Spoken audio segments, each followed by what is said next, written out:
My name is Nicole Sinegar. I'm assigned to FBI headquarters and I'm from New Orleans, Louisiana. I've been an FBI agent for 8 years. I was initially inspired by an instructor in high school.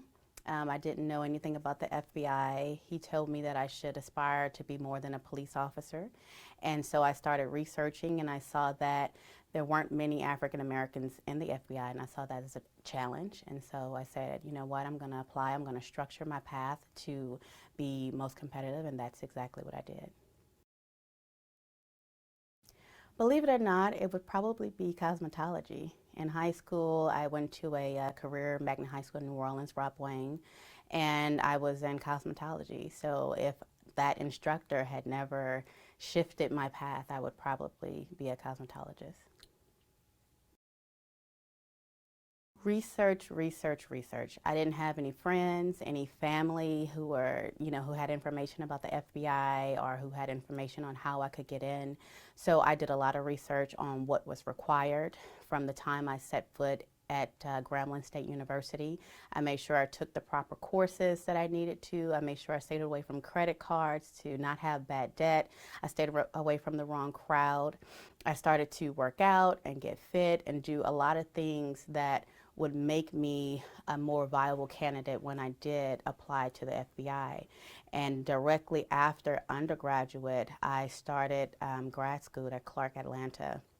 And once I finished my graduate school degree, I felt that I wanted to go ahead and apply for a federal agency, and I applied to the FBI as an intelligence analyst.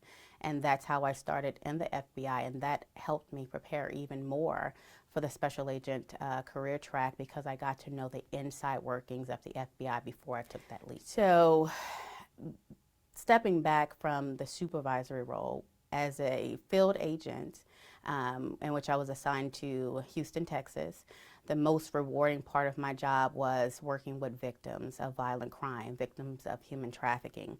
To know that you had direct impact on pulling someone from a situation where they were in very bad conditions, that was most rewarding. It didn't matter if I got the conviction, it didn't matter if I got that arrest, if I was able to save someone, that was most gratifying to me.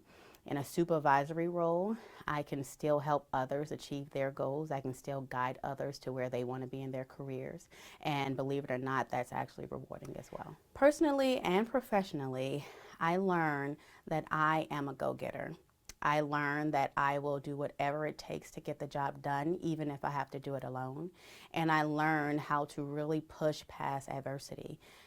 Before this career, I wouldn't have thought I would be the type of person to deal with certain matters with conviction and continue to push on when doors were slammed in my face or someone needed to be saved and it looked like it was a giant obstacle.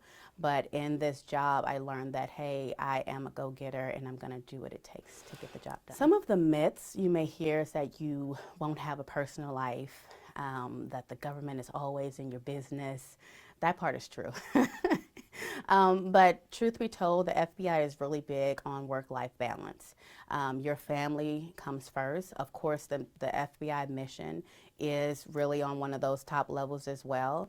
But the FBI is huge on maintaining your sanity, maintaining your household, your family, as well as your professional life. So that's one thing that I hear a lot from people is that they won't have a life outside of the FBI, and that's just not true.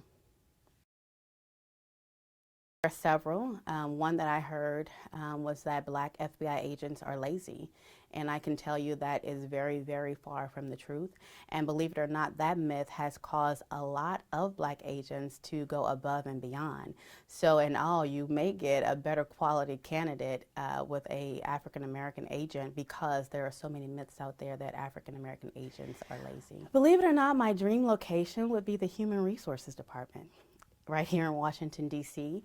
That would be a dream of mine to really lead an effort in our HR department because I think some things still need to change. We've come a long way in the FBI to diversify and to push forth an agenda that is serving to all Americans here in the U.S., but I think we still have a ways to go, and I have a lot of ideas and insight that I think would help push forward some great and positive changes. So what I would tell young boys and girls who have an interest in becoming an FBI agent, My message to you is go for it. My message to you is you belong here. And then thirdly, we need you. We need more representation of people from all walks of life. We need your skill set, we need your knowledge, and most importantly, a lot of times in the media we hear about young African American people out there who have an issue with law enforcement. I used to have an issue with law enforcement being from New Orleans, and I can tell you that you will not become a part of the solution unless you join law enforcement ranks. So there's a lot of positive that you can do once you get on the inside, and there's not much you can do if you only stand on the outside and complain.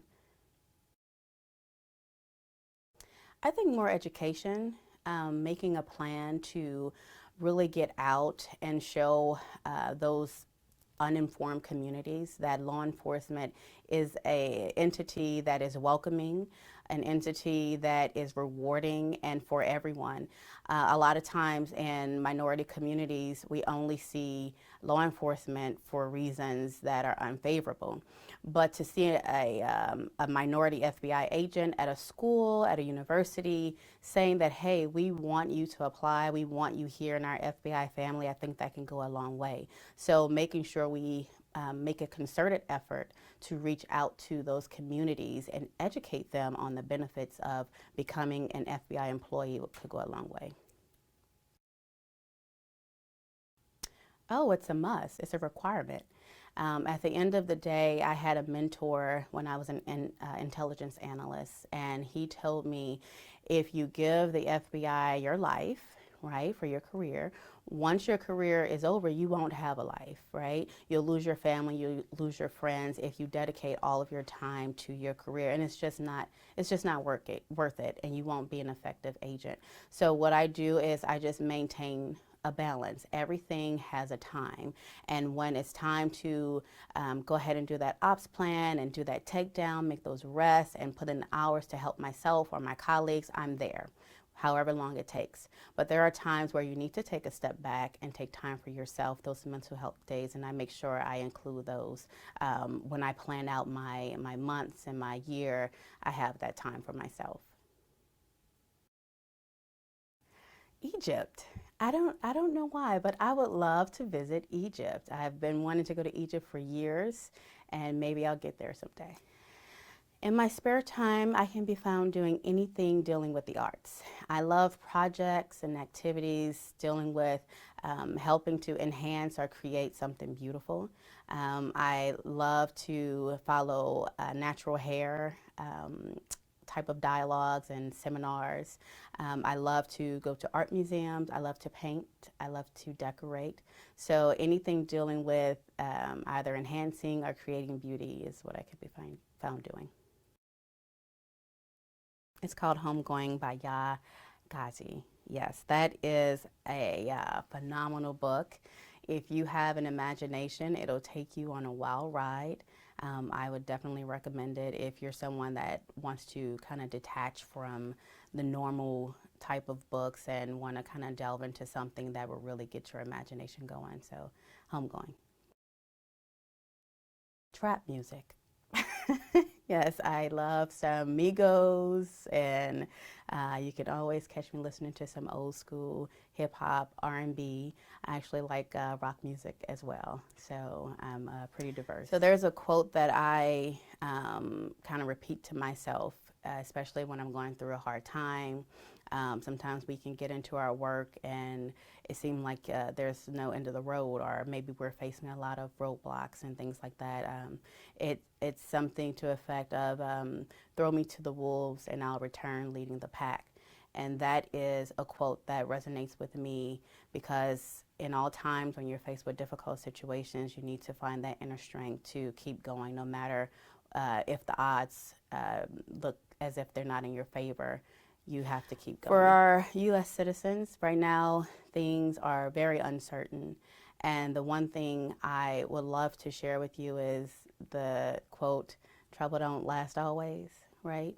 So with everything and with anything, change is inevitable.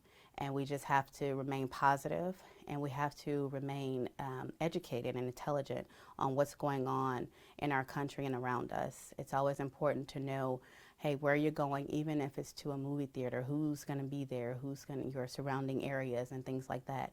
If you remain vigilant and remain intelligent about what you're doing and where you're going, I think that can go a long way. Oh my goodness, it was so important. It gave a lot of us a new perspective. It showed us that, hey, we do have a place here in the FBI, and especially our FBI director cares and wants us here.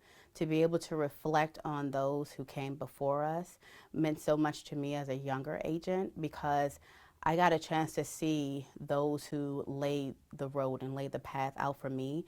And it was such a great experience for me to show my respect to those individuals and their experiences. So it was a huge, huge, huge deal for us. The only thing I'd like to share and end with is the FBI is a place where everyone can be someone. If you come in, you're ready to work hard, and just be yourself. Don't fall into a cycle where you're trying to emulate someone else. Be yourself, set your own path, and you'll definitely be successful here.